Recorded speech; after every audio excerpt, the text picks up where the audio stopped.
Hi, I'm Steve Crabb, and I'd like to talk to you about onboarding aircraft into your computer system. So what do we mean when we talk about onboarding? Well, onboarding is the process of taking the data supplied with a new aircraft and getting it into your computer system. So how can Output 42 help with onboarding?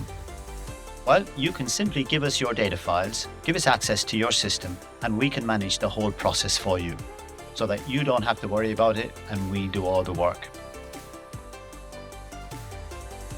So what would be the typical process of onboarding an aircraft into AMOS?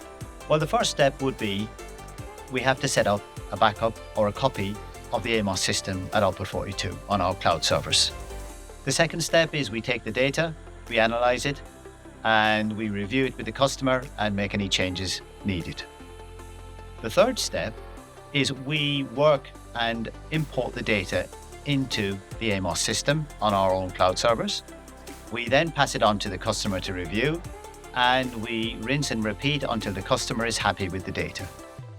Then we have a mini go live process, which normally takes 1 or 2 hours, and the system is sent live at the customer's site. So how long does it typically take to onboard an aircraft into AMOS?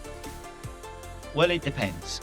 If it's a new aircraft in a new AMOS system, then we would normally allow 6 to 7 weeks to get everything sorted out from the point of where we get the data to when the aircraft is onboarded successfully. If it's a repeat aircraft, then it can be as short as a week. It really depends. A lot depends on the data quality, whether it's a new aircraft, whether it's an aircraft with a lot of historical data, etc. But we would normally allow between 1 to 6 weeks.